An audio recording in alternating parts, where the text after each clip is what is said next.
Morning बच्चों, आज हम पढ़ेंगे केमिकल इक्विलिब्रियम के बारे में।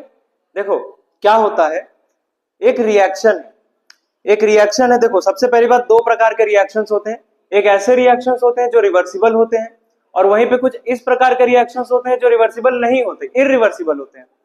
तो जो रिवर्सिबल रिएक्शंस होते हैं उनके केस में क्या होता है कि उनमें प्रोडक्ट्स भी बनते हैं और साथ साथ प्रोडक्ट से दोबारा रिएक्टेंट भी बन सकते हैं। मतलब उसमें दो प्रकार के रिएक्शंस हो रही है, एक फॉरवर्ड रिएक्शन है और एक बैकवर्ड रिएक्शन है। अब जो फॉरवर्ड रिएक्शन और बैकवर्ड रिएक्शन का रेट जब बराबर हो जाता है तब हम बोलते हैं कि हमने एक केमिकल इक्विलिब्रियम अचीव किया है। अब इक्विलिब्रियम के लिए हम एक लॉ यूज करते हैं जिसको हम बोलते हैं law of mass action. Law of mass action, law of mass action mainly जो स्वीडन के साइंटिस्ट थे गुल्डबर्ग वगैरह, उन्होंने दिया था। लॉ ऑफ मास एक्शन क्या बोलता है, जैसे एक जनरल एक रिवर्सिबल रिएक्शन लेते हैं, ए प्लस बी रिवर्सिबल है, रिवर्सिबल के लिए साइन होता है सी प्लस डी और डी। ठीक है, अब देखिए लॉ ऑफ मास एक्शन क्या बोलता है। लॉ ऑफ मास एक्शन बोलता है कि रेट ऑफ रिएक्शन किसके लिए, फॉरवर्ड के लिए, डायरेक्टली प्रोपोर्शनल है कंसंट्रेशन ऑफ ए, जो रिएक्टेंट हमारा ए, उसका कंसंट्रेशन बाय डिफॉल्ट मोलैरिटी होता है। मोलैरिटी आपको पता ही होगा, number of moles upon volume in litre. देखिए तो कंसंट्रेशन ऑफ ए की पावर में ए क्या है, इसका stoichiometric coefficient into concentration of reactant B की पावर में बी। प्रोपोर्शनैलिटी हटाने के लिए हम एक कांस्टेंट लेंगे जो हमारा रहेगा रेट कांस्टेंट फॉरवर्ड रिएक्शन के लिए KF।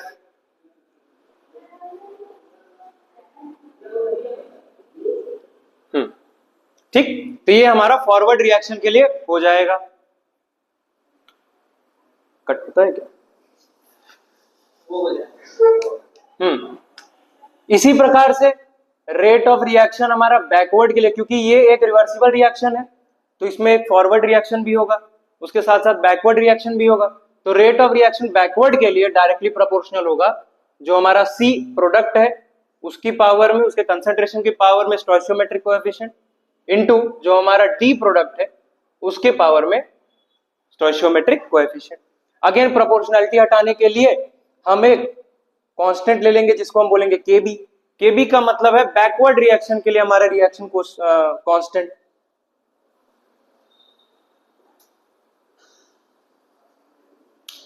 अब देखो इक्विलिब्रियम में क्या हो रहा है, इक्विलिब्रियम में रेट ऑफ रिएक्शन फॉरवर्ड और रेट ऑफ रिएक्शन बैकवर्ड बराबर हो जाएंगे। रेट ऑफ रिएक्शन फॉरवर्ड और रेट ऑफ रिएक्शन बैकवर्ड हमारे इक्विलिब्रियम में बराबर हो जाएंगे। तो रेट ऑफ रिएक्शन फॉरवर्ड बराबर rate of reaction backward equilibrium में।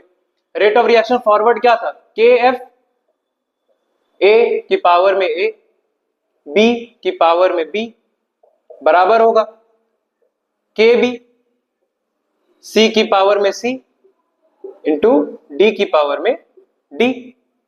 अब हम इसको थोड़ा समझ जाओ, KF अपॉन में KB, हम क्या करेंगे, KB को इधर भेजेंगे, इन सब टर्म्स को इधर भेजेंगे, बराबर C की पावर में C इंटू D की पावर में D अपॉन A की पावर में A इंटू B की पावर में B।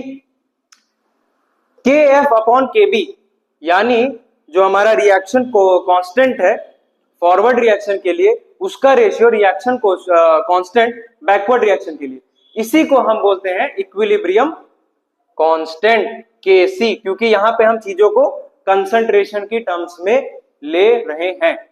इसी प्रकार से हम इसको प्रेशर के टर्म्स में भी ले सकते हैं जब हमारे रिएक्टेंट्स या प्रोडक्ट्स जब गैसेस होते हैं उस केस में।